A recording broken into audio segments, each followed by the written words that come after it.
Hello, my lovelies, and welcome back to Sun Ring Tarot. If you're new here, hi, hello, welcome. I just realized that I, believe it or not, have enough indie tarot decks to do a ranking, a top 10 indie tarot deck edition VR. So this is what we're going to do today. I'm going to show you some of my indie decks, and I've ranked them from 10 to number 1. So let's go ahead and jump right in. Our first deck we are going to be discussing is Divine Tarot of the Unicorn. I do believe this is by Michael Breer. It's a Kickstarter deck. A lot of you will probably recognize this particular deck. Pastel done with horses. And for those that are part of the supportive tarot group or, you know, the Unicorn fam, you'll have definitely remembered this, having trying to get Lisa to pay attention to it because it is unicorns, and that's definitely her things, although this is the wrong type of unicorn for her. This was one of those I was urged to buy because I needed to do an inner child reading for a friend.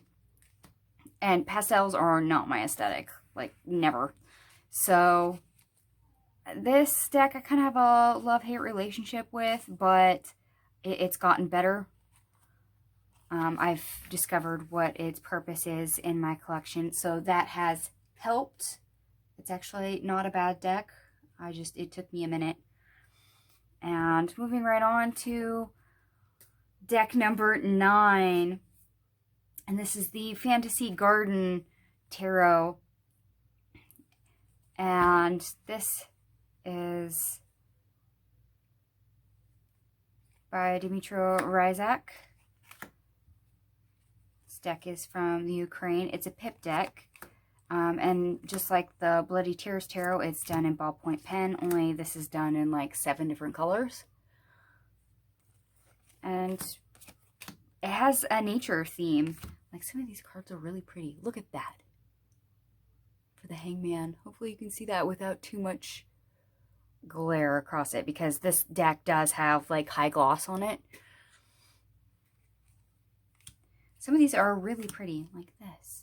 See? I love this Temperance card. But it's all about nature with this deck. And this was the 3rd pip deck that I purchased, and you'll see the 2nd pip deck that I got. It's actually in this ranking as well. So by the time I got this one in hand, I realized that, hey, if it's a pip deck and I'm drawn to it, I can read with it. If I'm not drawn to it and you hand it to me, it's a no-go. It's not going to work. But that answered my question that I had in December of 2022 of, can I read pip decks? Will me and pip decks get along? The answer is yes, but only certain ones. And this is one of those that I can handle.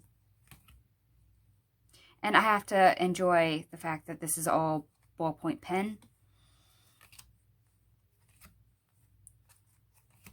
Just for the sake of, you know, different mediumship. Gotta love it when there's different representation. And moving right along is Dmytro's other deck. This is the Bloody Tears Tarot. And me being a lover of vampires here, I thoroughly enjoy this deck. And it's in red, blue, and black ink pen. So there's only 3 colors on this one, but it's done really well. And out of this entire deck, the 4 of Wands thrills me to no end. It was one of the reasons why I wanted to buy this deck, because it's a Dracula, Bram Stoker's Dracula themed deck. And I mean, see, like this. Look at this Page of Swords. It's pretty. It's drawn real well. And I worried that once I got this deck that I wouldn't be able to connect with it, wouldn't be able to use it. You know, that I mistakenly bought it just for the sake of one card. But no, this is one of my shadow work decks, and it works really well.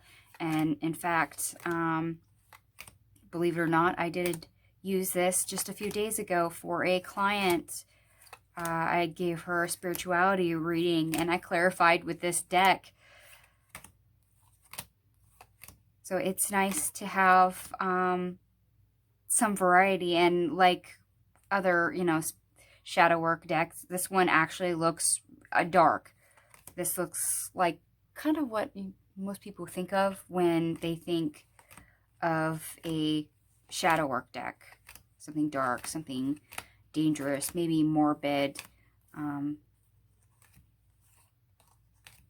You know, there's not a cheery vibe here like at all, but it definitely has a unique take. Yeah, see, I didn't want to buy this deck just for this one card. But if you've ever seen Bram Stoker Dracula with Keanu Reeves and Gary Oldman and Winona Ryder, you know this scene right here. And you know how well that is drawn, and I love it. Okay, enough gushing about that. Moving right along. We have the Myths and Legends Tarot. This is by Taylor Hultquist-Todd. And she's got several decks. She's got an ocean-themed one. She did a Earth-themed one. This is the Myths and Legends. So, Myths and Legends from all around the world.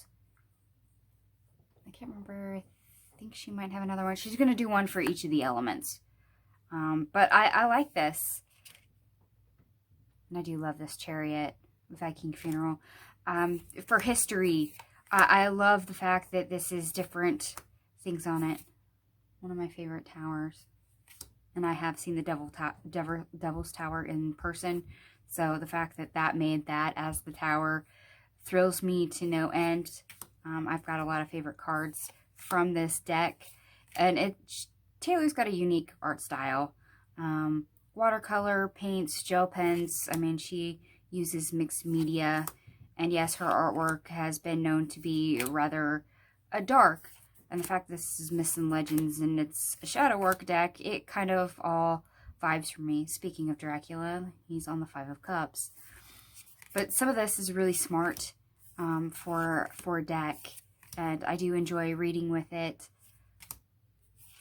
I don't always read with it quite as often as some of my other shadow work decks, but I have so many of them that, you know, I use whatever I'm drawn to at the time, just to make sure that everything is clear.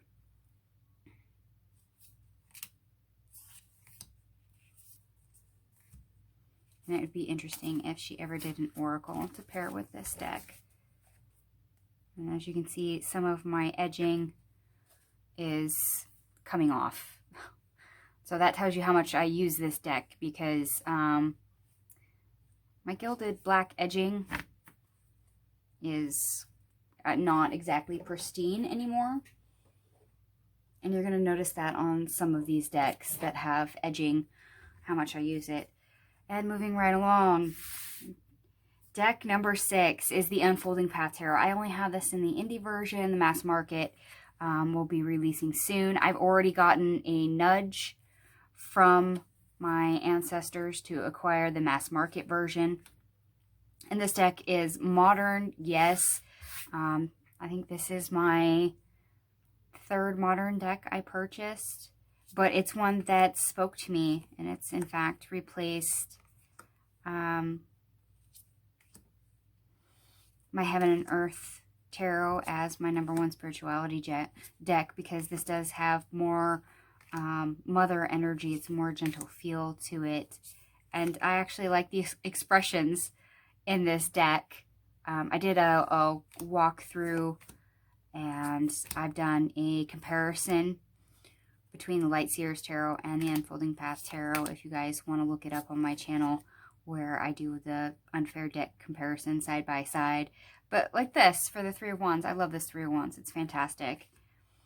And yes, there's some pip cards in here, but for a modern style with body diversity, race diversity, you know, sexual orientation diversity, there is something about the approach of this deck that caught my attention when it was on Kickstarter, that I backed it right away.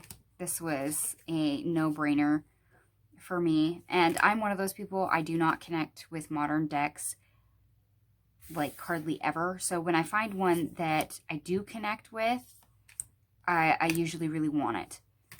And there's usually no question about it.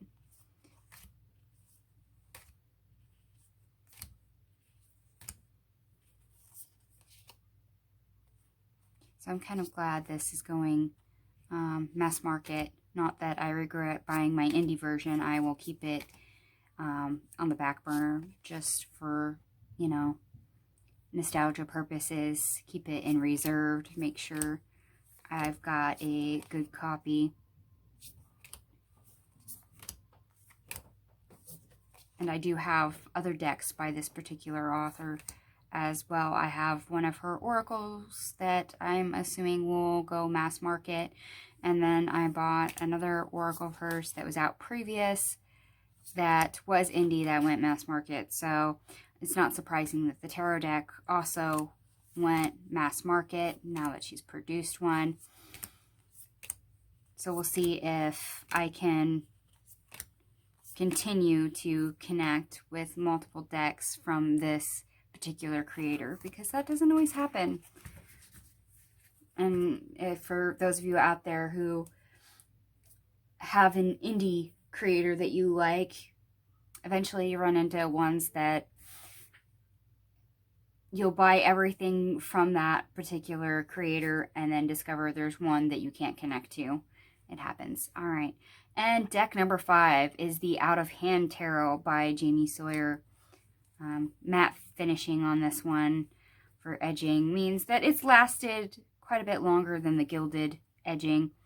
This is my second modern deck that I've ever been drawn to. And I scrolled through the pictures on Kickstarter. And one scroll through and I was all like, mine. I instantly backed it. I didn't even double check with my ancestors. I checked with them afterwards. So it's a good thing that I had such a strong pull that I didn't really have to, you know, stop and think about it. It was a no-brainer. This is smart. It's kind of a first-person perspective, the same way the Tarot of Oneness is, but it's a modern approach for the everyday. And there is, you know, clues for RWS hinted in it if you look closely. And it's nice that Jamie goes ahead and points out some of the symbology in it, little inclusions that she's had. I particularly love this deck, and for me it's a career deck. And if you've ever heard me on my channel, you'll know that sometimes I avoid pulling this deck when I want to do like a buying splurge or something, because this is the one deck that'll tell me, no, you're broke.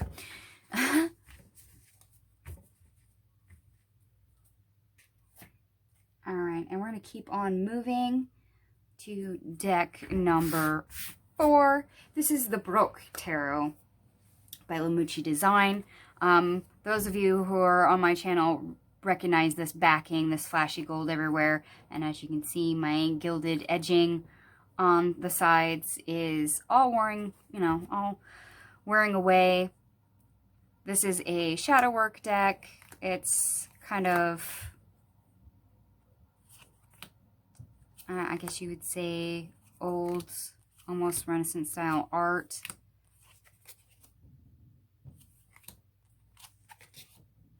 This one also feels like and looks kind of like what you would think a shadow work deck would.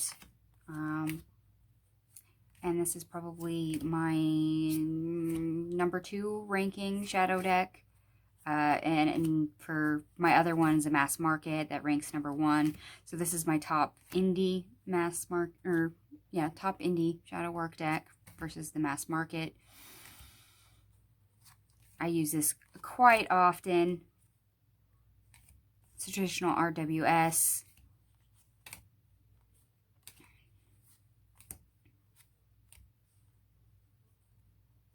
And I really do love all the gold. I love the fact that they opted to foil stamp everywhere. On the cards, on the backing, there's even on the box. And I'm not one to be attracted to gold, but that was one of the things that caught my eye for this deck, was all the gold. I was super attracted to the gold, which is out of the norm for me. I'm usually a silver all the way person, but that particular deck is a workhorse. And moving right along to deck number 3. And for those of you who have been following my deck strength versus weakness series, you are familiar with this deck because it is the deck I featured in June for my first deck in that series. And this is the beautiful Beast Tarot. Once again, we have the gold gilding on the side, and you can probably see little splotches of white where it's starting to rub off. I do not have a lot of animal decks or animal themed oracles at all, but this was a minimalistic deck for symbology, but it had animal energy into it. I noticed it right away the first time it was up on Kickstarter, but there wasn't enough artwork. It got taken down, and then like 4 months later it went back up with basically all the art for the decks. They redid the campaign, and I was so happy that this was successful. I love this for the star card. So this was my second pip deck. It's minimalistic, but it's a pip deck as well. So this helped me to answer my question of, can I read a pip deck? Yes, I can read a pip deck if I'm drawn to it. I was drawn to this with all the animal energy. And this really works for me. I actually love this for a deck. And some of the things I can pair with it make them a powerhouse combination. So the fact that this has animal energy is a plus for me for most things. The fact that it's minimalistic and its symbology doesn't bother me whatsoever, because I've started to read a bit more intuitively. And this is one of those decks that, because of the minimalism, it helps me lean into that intuitive reading, which is kind of nice. Because it's like a muscle. I mean, the more you work that, the better and stronger it is. And this is one of those decks that really plays into that very well for me. And I love it.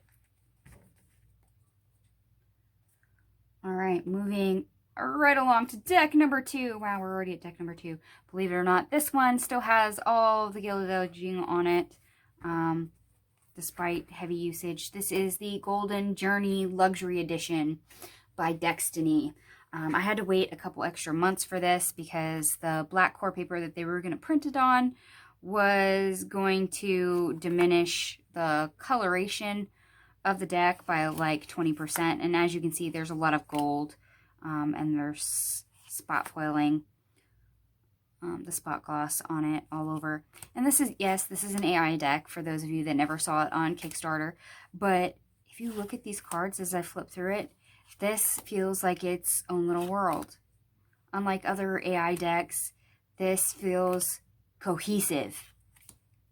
And that was one of the things that I noticed right away. Not only because it had golds in the background and the spot gloss, and, you know, they were going to flow the back, but I don't know, the gold caught my eye, and then I realized how cohesive this was for a deck, despite it being AI, and not always having the traditional RWS symbology for every card. And in fact, this deck, as you can see, Happy AI has additional cards, and there is no guidebook. So I was like, okay, I'm drawn to it. We'll see if I can manage to read with this, or if extra cards were going to trip me up, or if this was going to be a problem. This is another deck that, yes, is a world-building deck. It feels like its own little world. And also allows me to read intuitively. So just like the Beautiful Beast Tarot, sometimes I don't necessarily need to rely on what I'm seeing directly in front of me as far as the artwork. Instead, because this feels like its own little world, I'm able, I guess, to let go and read into it more on the intuitive side, which I'd never really would have guessed when I backed this, because I backed it pretty quickly after I saw it. But I've had some great experiences with this deck, not only in daily tarot readings, but readings for clients as well. I have no issues whatsoever with this deck, and it is fantastic to utilize. And I don't really hold the fact that this is an AI by Midjourney software against it. I mean, I would be a little pet peeved if it was feeling disjointed, if it didn't feel like a cohesive world. And that's maybe why I haven't backed a lot of AI decks. But the fact that it's AI really doesn't turn me off. And our number one indie tarot deck is the Tarot of Oneness. And for those of you that, yes, follow my Deck Strength versus Weakness series, you are highly familiar with this deck because this is July's deck of the month. And I actually do love this deck. It's another powerhouse, another workhorse in my collections, excuse me. The renaming of the court cards doesn't really bother me. It's a first-person perspective. Yes, it's more of a modern style deck. But I think this is a genius, a smart deck, and I'm not sure how I missed this when it was on Kickstarter. I might have been distracted. It might have been in between stuff when I wasn't looking directly at Kickstarter for a bit. But for some reason, I missed this when it was on Kickstarter. I bought this afterwards when Robin did a second printing, so I have a second edition. But I'm so happy I got this. This is a fantastic deck. And some of the imagery works so well, even if it's not a traditional RWS take on it. Like the Wheel of Fortune here. I love this, the fact that this is a maze. Like I said, smart choices. And I recently did an event where I had a tarot booth. And this was one of the decks that my ancestors heavily favored to use that day. I did use it for, I used it for relationship reading and career reading and another career reading. This thing will work all over the place, and it's fantastic. And the fact that this deck feels like summer to me, and that the additional cards add a lot, another layer, and I've never really had to full out rely on the guidebook to get the extra cards, is fantastic. They make sense to me. Straight out of the box. They made sense to me when I had this deck in hands. It was fairly easy to utilize.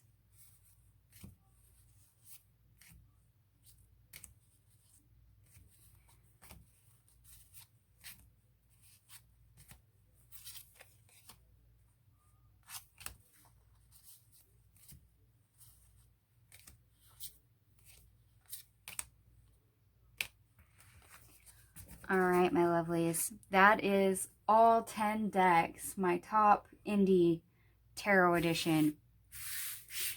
I would say that I would be doing a indie oracle edition sometime soon, but I currently do not have 10 indie oracles in hand to even rank that video. So that will have to come at a later point in time. I would do an overall top 10 indie decks, both tarot and oracle. However, I'm not wanting to stress myself out currently, trying to limit that to 10, because that's a headache and a half anytime you have to panic and try to narrow your collection down that way.